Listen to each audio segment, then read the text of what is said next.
Alors salut à tous, salut YouTube. Aujourd'hui c'est une petite vidéo imprévue. Alors il y a quelques temps de ça j'avais fait une vidéo sur la coupe d'une crosse de fusil et notamment la coupe du Vernet Caron Matrix. Tout simplement parce que la crosse est beaucoup trop longue pour moi. Alors pour ceux qui sont juste bons à dire que j'ai coupé trop court, merci les gars mais vous n'avez pas mon épaule donc abstenez-vous de ce genre de commentaires. Voilà. Donc j'ai coupé cette crosse et j'ai remonté le tout. Donc la crosse est parfaitement adaptée à mon épaule. Maintenant le souci du Vernet Caron Matrix, c'est que c'est un fusil à inertie et non pas à empreinte de gaz. Alors comme c'est un fusil qui coûte pas très cher dans le commerce puisqu'il est à 600 €, voire un petit poil moins, c'est un fusil qui a un aspect de finition inférieur, je dirais, à ses concurrents et notamment en rapport à la marque Vernet Caron. Alors quel est le problème de ce fusil? C'est tout simplement que comme tous les fusils à inertie et non pas à empreinte de gaz, il faut utiliser des cartouches avec une charge importante. Voilà, pour que le mécanisme fonctionne comme il faut. C'est même précisé sur la notice, il y a même une étiquette orange fluo, je vous l'avais fait voir. C'est-à-dire qu'il faut vraiment des cartouches qui dépotent pour que le mécanisme fonctionne parfaitement et qu'il n'y ait pas d'incident de tir. Alors, donc moi c'est ce que je fais, je tire des slugs avec, slugs fabrication maison, ou slugs que j'achète, ça marche très bien, il n'y a pas de souci.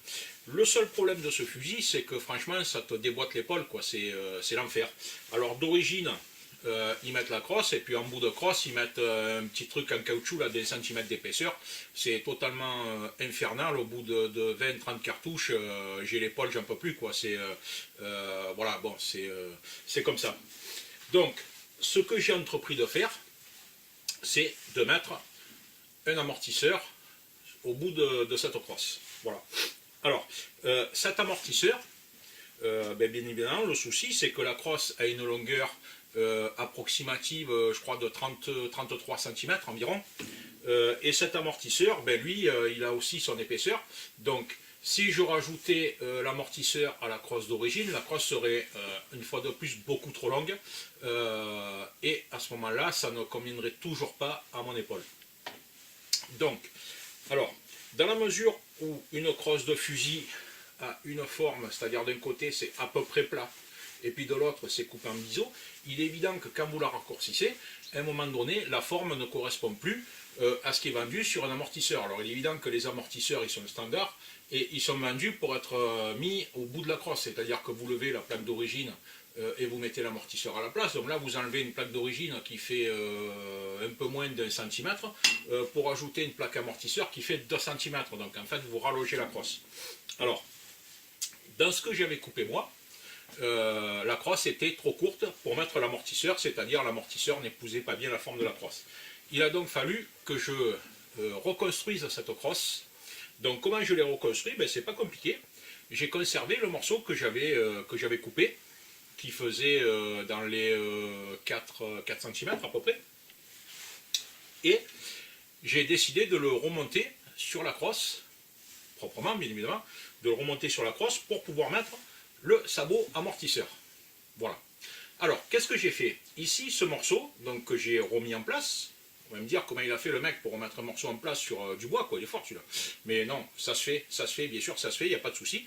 Donc, ce morceau-là, je l'ai recoupé à la bonne dimension. C'est-à-dire, il faisait 4 cm, là, je l'ai recoupé à 2 cm. Voilà. Ensuite, je l'ai remis en place sur la crosse d'origine. Alors, je vais vous faire un gros plan. Voilà, on voit ici donc la trace de la coupe. Voilà, ok. Donc on voit ici les trous de la grenadière. Bien évidemment, sur la coupe que j'avais fait la première fois, la grenadière était beaucoup trop en arrière, donc il fallait l'avancer. Hein. Et là, avec le sabot amortisseur, je vais voir où elle va tomber. Ces trous, je les boucherai sûrement au mastic à bois. Donc cette crosse a été remise en place et donc cette petite jointure, je vais la boucher proprement au mastic à bois pour faire une finition impeccable. Et puis, comme j'avais coupé donc sur cette partie-là de la crosse, il est évident qu'ici, moins l'épaisseur de la lame, il y avait un petit millimètre qui débordait un petit peu de partout. Donc, cette crosse, je l'ai remontée à l'identique avec de la colle à bois et j'ai remis les vis qui se trouvaient ici. Voilà. Ensuite, moyennant un ponçage fait à la ponceuse orbitale pour essayer d'être le plus plat possible et fait fini à la main. Donc j'ai encore un petit peu de finition à faire lorsque j'aurai mis le mastic à bois pour boucher les petites fentes. Donc c'est pour ça que ici, vous voyez, il y a une petite fente, j'ai poncé, mais je ne suis pas à fleur, c'est-à-dire que je vais bourrer au mastic à bois et ensuite quand je vais finir de poncer, ça sera parfaitement lisse. Voilà. Et donc cette crosse maintenant est reconstituée.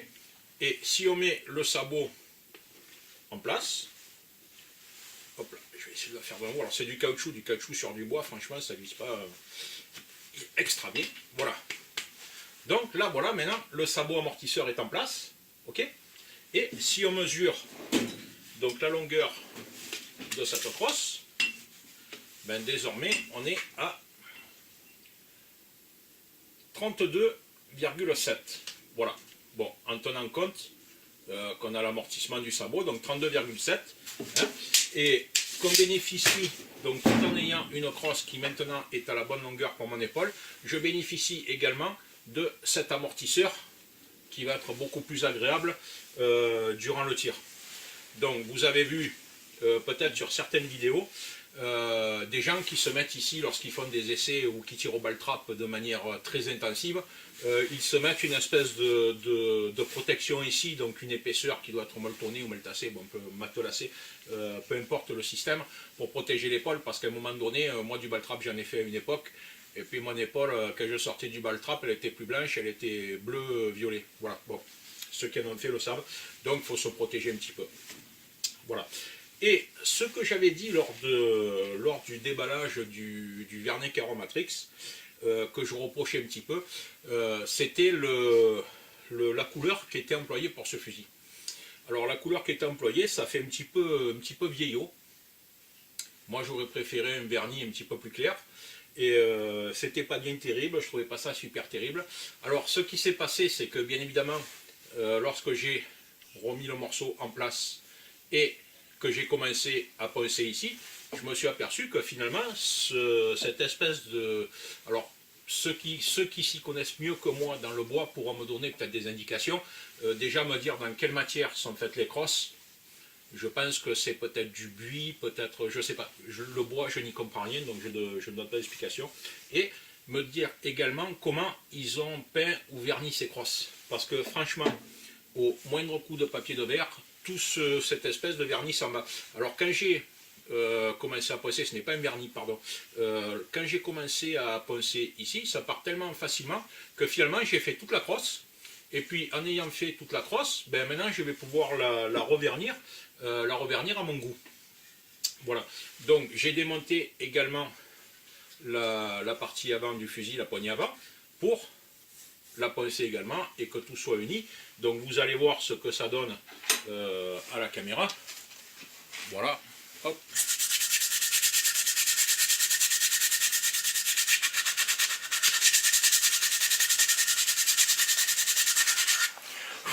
Et puis là, on voit qu'en 2 secondes, vous voyez, tout alors je ne sais pas si ça a été, comme je l'ai dit, verni ou passé avec un truc style huile de lin ou autre.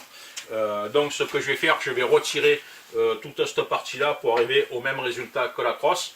Et je vais revernir tout l'ensemble de manière à ce que ça soit, assorti. Voilà.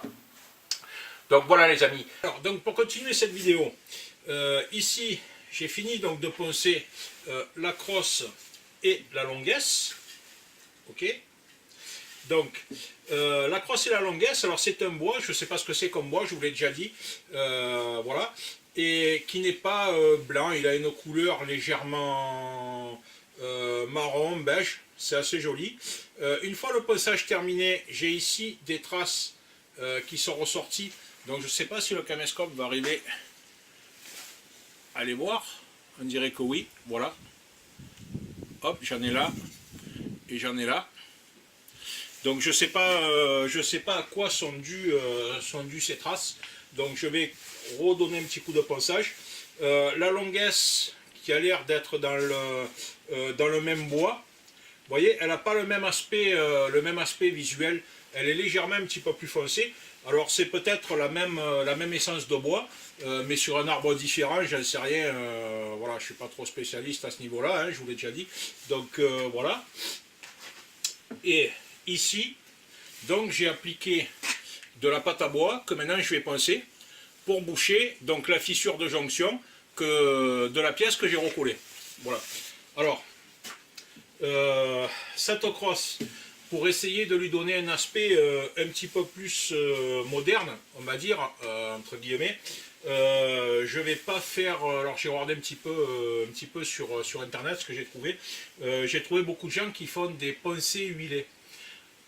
Alors bon, j'ai pas envie de faire un poncé huilé parce qu'en fait j'aurais bien voulu que cette crosse soit le plus clair possible, quoi. C'est-à-dire moi en fait toutes les boiseries foncées, j'ai horreur de ça, hein. C'était l'époque des années 70-80 où dans les maisons on avait les cuisines avec les portes en chêne marron foncé, les poutres apparentes marron foncé, bon voilà, genre de truc que je déteste au plus haut point. Donc comme je vous l'avais dit dans la vidéo de présentation du fusil, personnellement j'aime bien tout ce qui est un petit peu plus moderne. Donc je prévois de vernir cette crosse. Alors pour la vernir, j'ai pris un vernis comme ça, Tech Brillant, voilà, qui est pas un vernis incolore, qui est un vernis légèrement coloré. Alors sur le présentoir, de Leroy Merlin, c'est un vernis qui semble assez clair. Voilà, maintenant, entre ce que eux vous présentent sur leur échantillon présentoir et le résultat réel à la sortie, wait and see. Voilà. J'ai également acheté donc, du papier de verre en 500 pour redonner un petit coup sur la crosse, parce que là je l'ai poncé avec du papier de verre en 80. Donc pour redonner un coup, et a priori il faut que le bois soit bien lisse pour que le vernis soit nickel. Encore une fois, je ne suis pas un spécialiste, donc je vais le faire, je vais suivre un tuto que j'ai vu. Et j'ai acheté du papier de verre en 1000. Voilà. Donc ça va me servir à poncer entre chaque couche de vernis, puisque a priori, il faut mettre au moins 3 couches de vernis. Voilà. Donc je vais vous passer l'épreuve du ponçage, quand même, parce que c'est long, fastidieux. Donc je ne pense pas que ça vous intéresse beaucoup. Donc on se retrouve une fois que c'est poncé. Alors donc ça y est, j'ai fini de poncer les deux pièces, la longuesse et la crosse.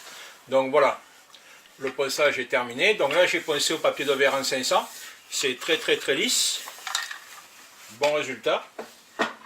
Ici, donc là voilà. Ici c'est pareil, nickel. Donc on voit que quand même, ici notre petite trace est restée, hein, donc malgré le ponçage. Après je ne vais pas lui rentrer dans le lard, hein, dans le bois, ça ne sert à rien. Après je compte mettre 3 couches de vernis, donc je pense que ça partira. Là, malgré que ça se soit bouché à la pâte, on voit toujours la rainure. Mais bon, c'est pas grave, puisque après le sabot caoutchouc va masquer totalement cette rainure. Hein, donc j'ai également bouché les trous de la grenadière et j'en referai un au bon endroit. Hop là. Donc le vernis.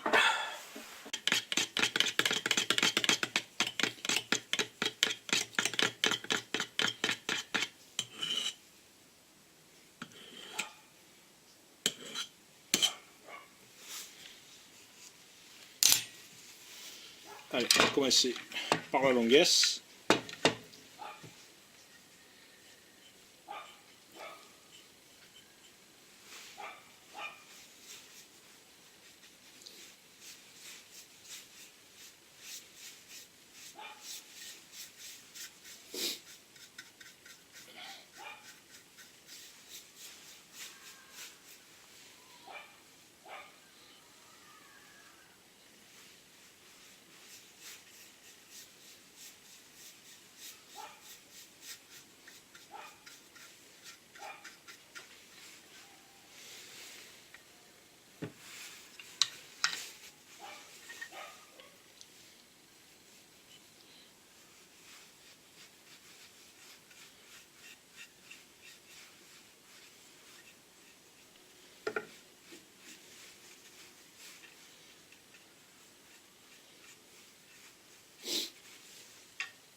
C'est un vernis de qualité marine.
Bon, comme je compte en mettre 3 couches, je ne m'inquiète pas plus que ça, hein, si jamais ça, vous voyez, ça touche un petit peu la table. Il est évident que sur la dernière couche, je m'y prendrai autrement et je serai beaucoup plus méticuleux.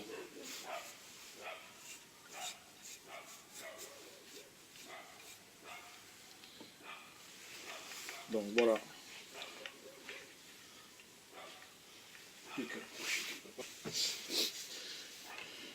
Voilà, maintenant on passe à la crosse.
Ok, Amian.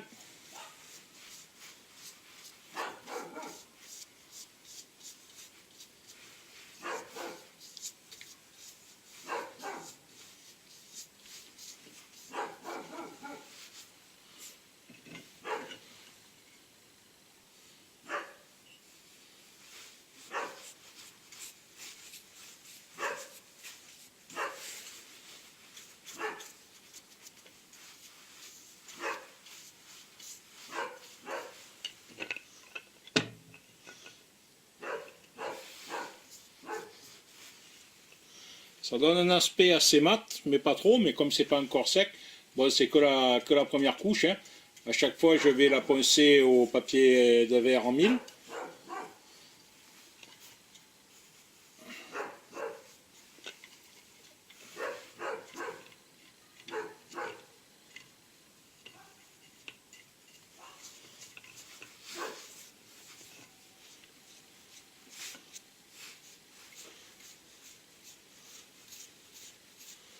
Alors, on m'a conseillé de passer le vernis en suivant la fibre du bois.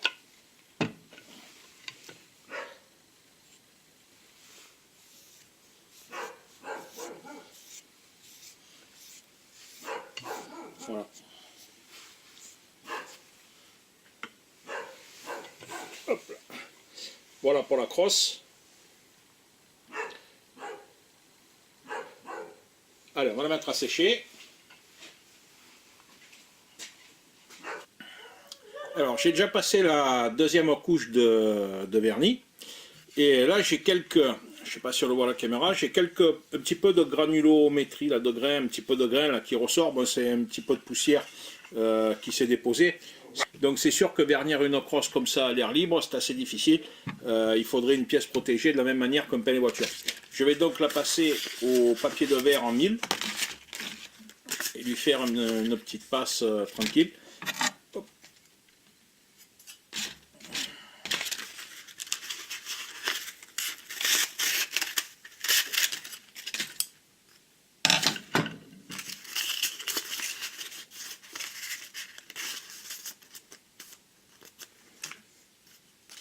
Alors je vais essayer sans la cale.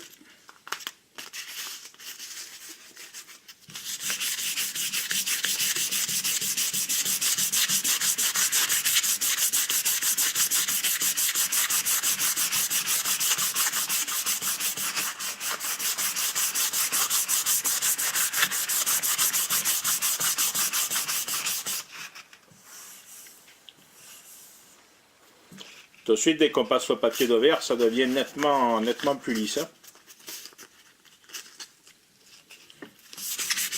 Ceux qui ont l'habitude ne seront pas étonnés. Moi, personnellement, je ne l'ai jamais fait. Donc, c'est pour ça, d'où mon étonnement. Gars.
Il n'y a pas trop de soucis sur la partie haute de la crosse. À cet endroit-là, le vernis est bien lisse. Bon, je le passe quand même.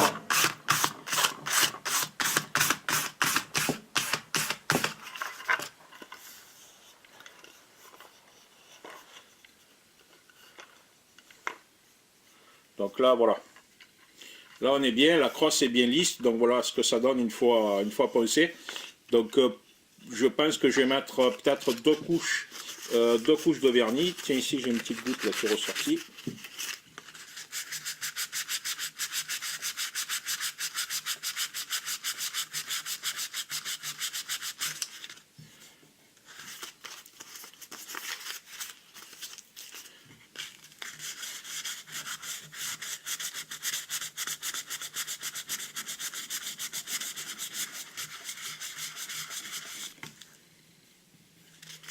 On voit il y a une petite coulure à cet endroit-là. Donc du vernis qui a dû s'accumuler dans les striures et qui ensuite a coulé. Voilà.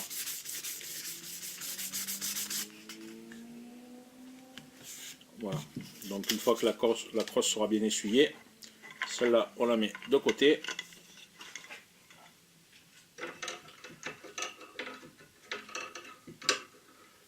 Voilà.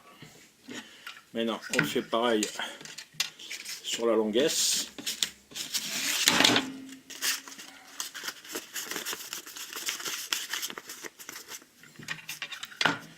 Sur la longuesse, il n'y a pas eu de dépôt.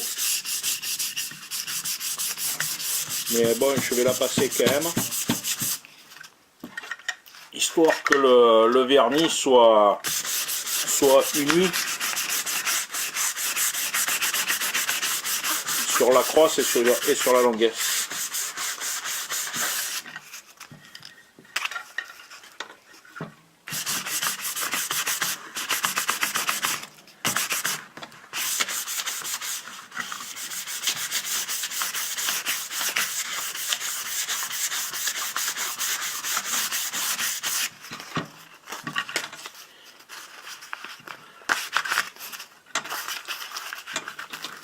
Un petit défaut ici.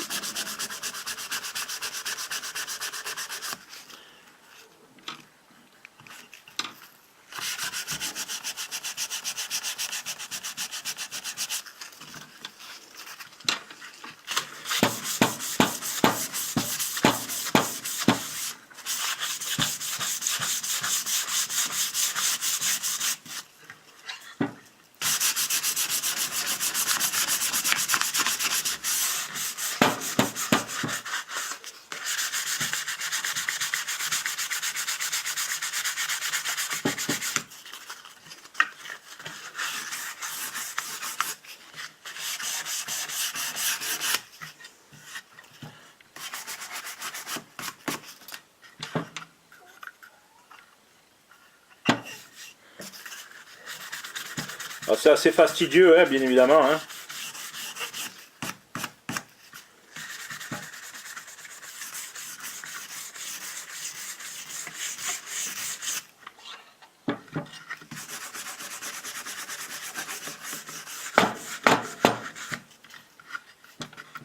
Voilà.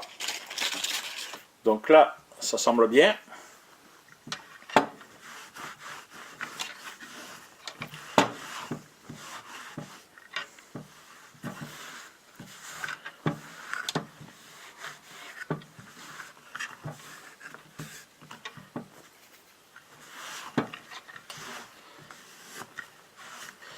Ce que j'ai fait, j'ai mis un petit peu le vernis à chauffer, parce que là il fait quand même assez froid.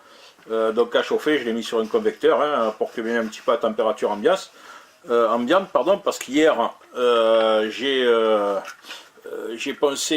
verni directement. Je pense que le vernis était un peu froid, et ça m'a donné une couche beaucoup plus épaisse.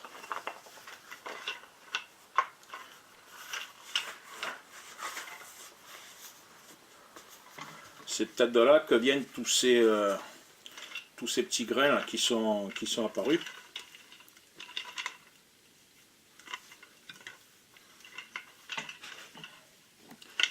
Je fais un petit coup ici parce qu'il y a une petite goutte.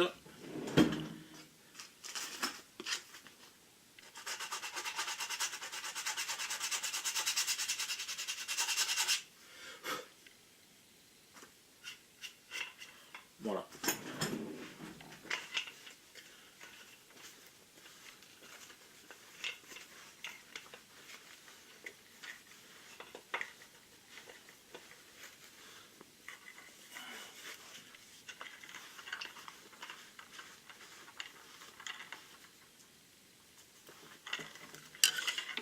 Là, la crosse, elle est parfaitement lisse. Voilà. Allez, je vais chercher le vernis. Allez, c'est reparti. Donc, on va passer au vernis.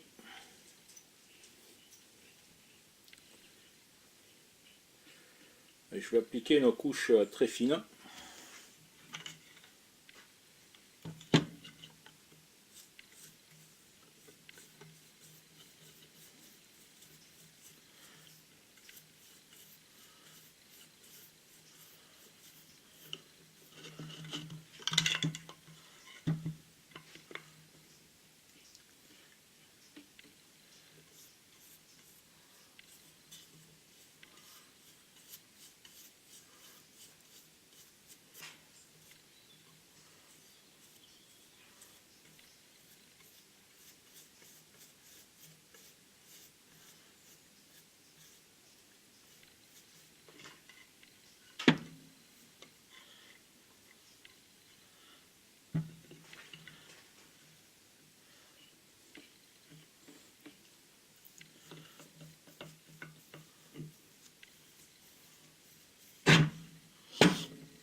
dernière.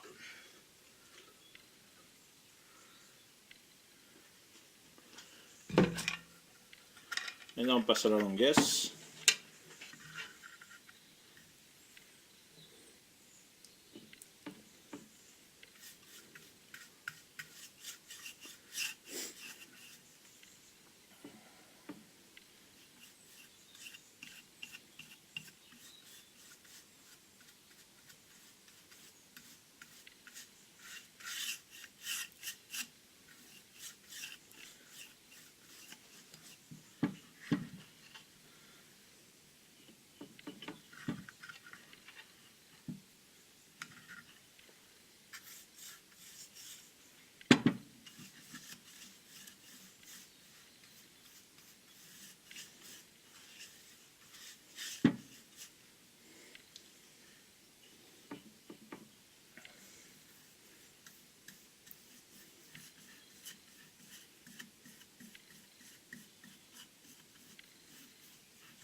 Voilà. Voilà les amis, donc la réfection de la crosse du vernis Caromatrix est terminée. Alors je ne vous ai pas fait voir, je ne vous ai pas voir toutes les étapes parce qu'en fait les étapes sont répétitives, donc on va récapituler. Donc cette crosse, la voici. Voilà. Donc complètement terminée. On voit ici. Et la partie arrière, donc le plus important, on voit que maintenant, voilà, le fusil est pourvu donc d'un amortisseur. Donc un amortisseur qui est relativement efficace. Alors, très honnêtement, j'ai payé ça 10 € sur Amazon. Pas la peine d'y mettre plus cher. Voilà, c'est une pièce qui s'use. Et puis avec l'usure, ben, vous la jetez. Vous en mettez un autre. Hein, voilà, il suffit de l'enlever, de le remettre. J'ai remis en place l'anneau de grenadière. Donc on obtient principalement, voilà, une crosse brillante, comme j'aime. Parce que j'aimais pas la crosse mat, et puis surtout un fini très très lisse, voilà, très lisse au toucher, ce qui est très agréable. Pour ceux qui ont connu à une époque, on mettait des volants en bois sur les voitures, et les volants en bois, moi ça m'a toujours fait délirer, quoi. C'est hyper agréable, été comme hiver, c'est très lisse au toucher, très agréable, dommage qu'aujourd'hui on n'en fait plus. Voilà. Mais donc, voilà la remise à niveau du vernis Caromatrix. Donc désormais, j'ai une crosse qui, malheureusement, sur un épaulé, en tir en l'air, est impeccable. Par contre, sur un épaulé, en tir horizontal, vous voyez, je ne suis pas bien, elle est toujours un poil trop longue, mais j'ai pas le choix parce que, en fait, le problème au départ, à la base, c'est que, vous voyez, ces tampons caoutchouc, ici, épousent la crosse. Si la crosse est trop courte, ils épousent mal la crosse et ça fait un bourrelet dégueulasse. Donc voilà, alors elle est trop longue de, pas beaucoup, elle est trop longue de peut-être 1 cm ou 2 par rapport à mon épaule, donc en fait elle était bien à l'origine. Si je mettais l'amortisseur sur la crosse telle que je l'avais coupée à l'origine, ça tombait impeccable au niveau de la longueur. Par contre, au niveau de du montage, c'était pas très joli. Voilà, donc après c'est pas grave parce que moi je tire principalement des slugs avec cette arme, je ne chasse pas. Hein, donc du fait que je tire des slugs, on tire beaucoup au club où je vais, on tire beaucoup appuyé sur tablette. Donc à ce moment-là, la longueur de la crosse n'est pas gênante pour tirer des slugs.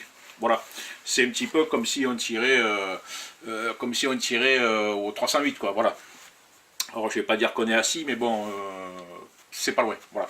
Alors on peut tirer à l'épaulé, bien sûr. Hein, voilà. Mais tout ça pour vous dire que malgré tout, pour remettre la crosse à niveau, j'ai été obligé de la rallonger de 2 cm et c'est un petit peu trop pour moi par rapport à mon épaule. Voilà. Alors, pour récapituler les étapes, j'ai donc démonté la crosse et je l'ai poncée avec du papier en 80. Ok.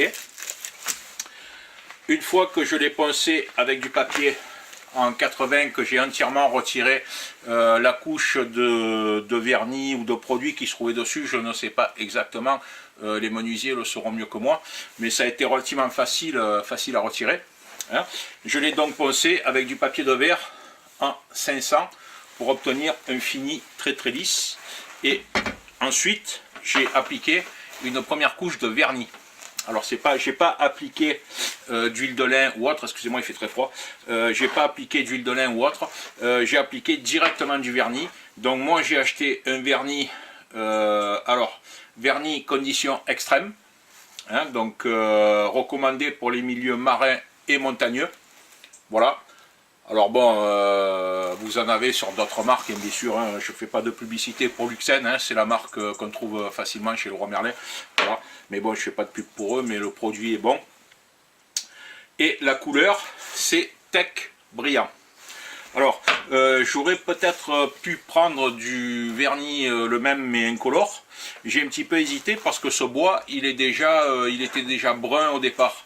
Hein, il n'était pas clair comme du pain. Alors c'est là que bon, mes connaissances en essence de bois se limitent, quoi. J'ai hésité à mettre de l'incolore, en sachant pas trop ce qu'allait se passer. Hein. On peut pas acheter des pots de vernis à 15 boules et puis faire tous les essais, essayer tous les pots de vernis sur la crosse, poncer à chaque fois. Faut pas oublier qu'à chaque fois qu'on ponce, on enlève de l'épaisseur. Il faut quand même qu'il vous reste un morceau de crosse à la sortie. Donc là, la couleur ne dénature pas avec ce qu'il y avait à l'origine. Hein. On est toujours sur une couleur marron, donc le fusil est très très beau. La seule différence qu'il y a, c'est qu'au lieu d'être de couleur mate, parce que c'était un fini, comment dire, c'est un fusil, comme je vous ai dit, à moins de 600 €, donc ils se sont pas trop foulés à ce niveau-là. Là, on obtient un fini verni et très lisse. Voilà, donc j'ai exactement le même fini que ce que j'avais à l'époque où je chassais quand j'étais jeune sur mon Beretta. J'ai bien dit quand j'étais jeune, ouais, dommage. Bon, on y passe tous. Donc, pour finir, entre chaque couche de vernis, j'ai donné un petit coup de ponçage avec du papier de verre en 1000. Voilà, hein, ça permet de poncer un petit peu, d'enlever les aspérités. Alors, moi ici dans mon garage, ça se voit pas visuellement, mais il y a énormément de poussière. Donc, le simple fait d'accrocher la crosse ici pour peindre la longuesse, automatiquement de la poussière se déposait sur la crosse et j'étais obligé systématiquement de reponcer entre chaque couche.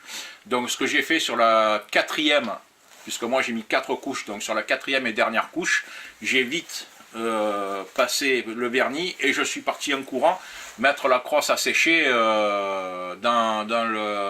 le sèche-linge de ma femme. Voilà, il n'y a pas dit, mais bon, c'est comme ça. Comme ça, elle n'a pas pris sur la dernière couche de petits grains de poussière. Voilà les amis, donc vous avez vu comment on peut reprendre une crosse. Alors bien évidemment l'avantage que j'avais au départ c'est que j'ai gardé le morceau que j'ai coupé. Maintenant si vous ne l'avez pas gardé parce que vous avez décidé de la couper et puis après vous voulez faire une transformation, vous prenez n'importe quel morceau de bois adapté à ce type de montage et puis ça fera l'affaire. Voilà. Voilà les amis, si vous avez des questions, n'hésitez pas à les poser. Et sur ce, bonne vidéo et à une prochaine. Merci.